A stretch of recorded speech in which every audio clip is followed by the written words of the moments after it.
Donovan Reed was the kind of billionaire people only read about in glossy magazines and Forbes cover stories.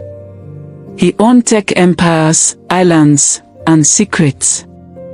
To the outside world, he was a symbol of success, charm, and ruthless intelligence. But inside his grand mansion, filled with marble floors and cold silence, walked a woman who saw through all that, Clara, his maid. Clara had worked for him for over 5 years. Quiet and observant, she never spoke unless spoken to, always keeping her eyes low and her steps light. But on this particular morning, something in the air felt wrong.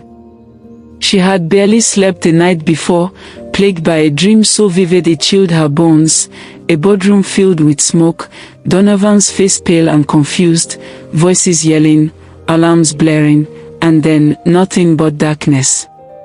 When she walked into his office, Donovan was adjusting his cufflinks, preparing for a business meeting that could potentially double his wealth. Clara hesitated at the door, heart racing. "Sir, I know I'm just a maid," she began softly, "but I have a terrible feeling about today's meeting. Please, something isn't right." Donovan barely looked up. He let out a small chuckle, dismissing her concern like a leaf in the wind. "Clara, I appreciate your concern, but let me worry about business. Go take the day off. You've been working too hard." She tried to say more, but the conversation was over. Clara stood there a moment longer, her lips trembling, then turned and left quietly. The meeting was set in a luxurious downtown penthouse. High above the city, Donovan met with a group of foreign investors. Everything appeared perfect: champagne, small talk, signatures waiting on glossy paper. It was supposed to be the final step in a merger that would give Donovan control over a powerful cybersecurity firm. Ironically, halfway through, something shifted. One of the investors asked a question that struck Donovan as odd.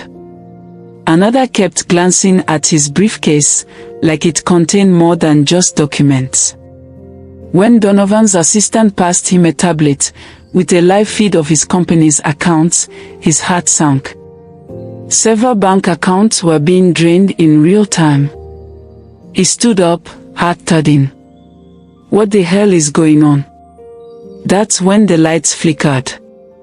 The room went eerily quiet. The lead investor, now visibly smug, stood and slid a document across the table. It wasn't part of the deal.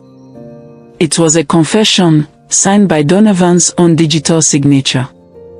Except he never wrote it. His company's systems had been breached. His assets were being seized under fabricated fraud claims.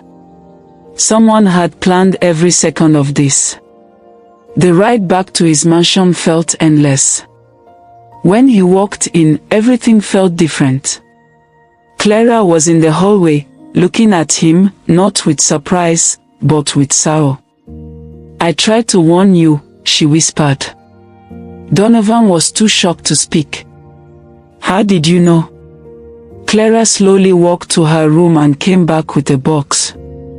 Inside were letters, news clippings, and one photo, an old one, showing Donovan standing next to a man he hadn't seen in years. His former partner. The one he pushed out of the company decades ago, leaving him with nothing.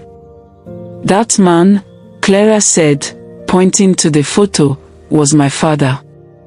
It hit Donovan like a punch to the chest. The betrayal, the silence, the years she spent working under his roof, watching him, biding her time, not to hurt him, but to understand why he destroyed her father. Clara had never intended revenge. She only stayed to protect herself, and maybe, in some strange way, protect Donovan from himself. The warning wasn't vengeance, it was mercy. But Donovan didn't listen. And now it was too late. In the weeks that followed, the media had a field day. Billionaire's empire crumbles overnight. Maid turned whistleblower. Secrets of the elite exposed. Donovan lost everything. His properties, his power, even his reputation. Clara, on the other hand, became a quiet hero. She didn't seek fame, just truth. Her story inspired others in the shadows to speak up, to challenge those in power, to never underestimate the voice of someone considered a less than. As for Donovan, he disappeared from the spotlight. Rumors said he moved to a small coastal town, living humbly, finally learning to listen. And maybe that was the real twist in this story, not the downfall, but the lesson. Sometimes, the voice that saves you doesn't come from a boardroom. It comes from the one person you never thought had anything to say. Life moved on, but the memory of that day never left Donovan. The man who once had it all now lived with a deeper understanding of humility, trust, and the price of ignoring those who care. He would often sit by the shore, watching the waves crash in silence, replaying Clara's warning in his mind. He never saw her again after the investigation ended. She had moved on too, quietly, gracefully, leaving behind a legacy not of revenge, but of integrity and quiet strength. And though he never said it out loud, Donovan knew she had saved him from far worse than financial ruin. She had forced him to face himself. This wasn't just a story about wealth or betrayal, it was about listening. About seeing people not for their titles, but for their truth. If this story moved you, made you think, or left you speechless, then you're exactly who we make these videos for. If you enjoy stories filled with suspense, emotion, and powerful life lessons, don't forget to hit the like button, subscribe to our channel, and turn on the notification bell so you never miss another gripping tale. And hey, leave a comment below. What would you have done if you were in Donovan's shoes? Or Clara's? Thanks for watching, and remember, sometimes the quietest voices hold the loudest truths. Bonus African story, The Wise Boy and the Talking Drum. Long ago in a quiet village in eastern Nigeria, there lived a young boy named Obina. Though small in size, Obina was known for always listening to his elders, especially his grandmother, who was the village's storyteller and keeper of wisdom. One day, a mysterious man came to the village with a large talking drum. He promised riches to anyone who could beat the drum without angering it. Many young men tried, drumming with pride and power, but the drum shouted back in rage, "You beat me with arrogance." Obina stepped forward humbly. Before he touched the drum, he bowed and whispered, "With respect, I ask to learn your rhythm."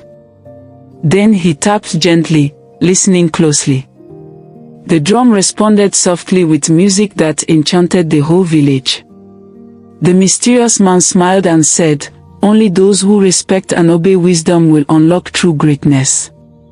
From that day, Obina was celebrated, not for his strength, but for his respect and obedience, a lesson that still echoes in the hearts of elders today. Moral, obedience and respect may seem small, but they open doors that pride can never unlock.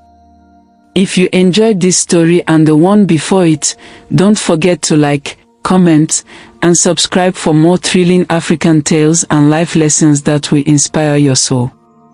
Tap the bell so you never miss an upload.